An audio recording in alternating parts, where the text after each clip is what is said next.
Home brewing requires several simple but important pieces of equipment and ingredients. One of the most important parts of brewing is sanitation, and is often stated as 70% of the process. Brewing requires a clean and healthy environment for yeast. If any other microbes survive in the brewing solution, brews can be ruined or tainted by their byproducts.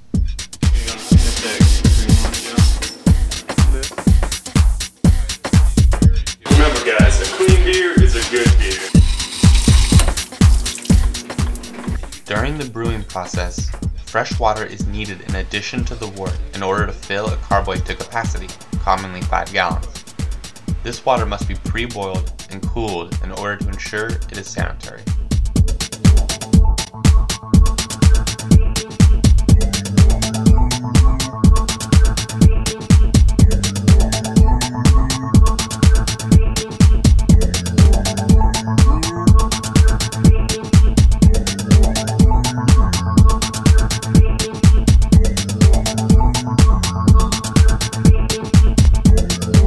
There are 3 main methods of home brewing a beer: brewing with extracts, brewing with grains, and the combination of the two.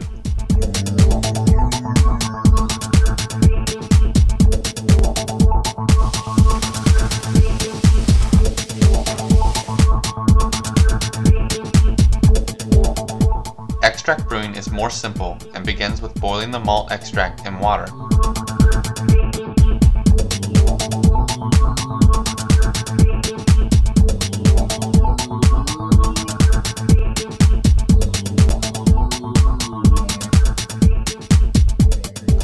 The term hot break refers to when the wort is rapidly boiling and produces a foamy head.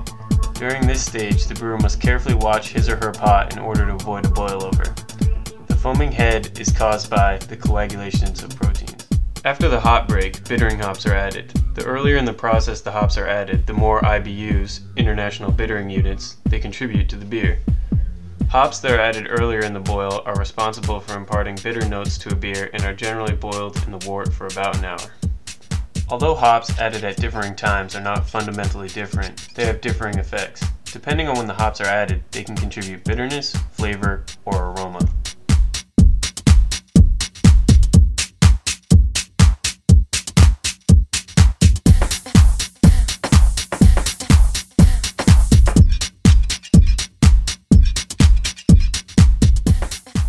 After the boiling process is over, the wort needs to be cooled as fast as possible to minimize exposure to wild bacteria and yeast. An ice bath is an effective homebrew method for cooling the wort down. Once the wort has cooled to a safe temperature for the yeast, it is wrapped into a fermentation bucket or carboy and yeast is added. An airlock is added to create an avenue for carbon dioxide to escape, but block any incoming contamination. At this point, the yeast begins to colonize its new home. Within 24 hours, its activity should be apparent by a bubbling airlock. Fermentation is an essential component to the brewing process. During fermentation, the yeast consumes available sugars, producing both carbon dioxide and alcohol as byproducts.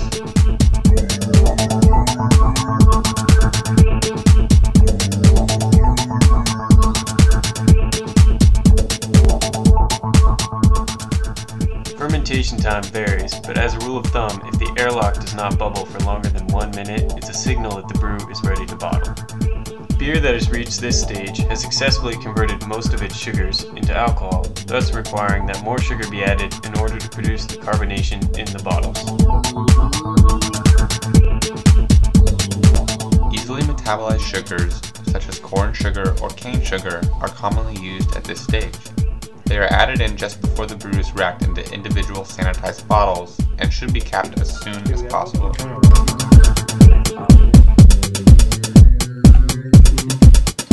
Cap bottles must rest for differing periods of time in order to achieve carbonation. The active brewing process is now complete.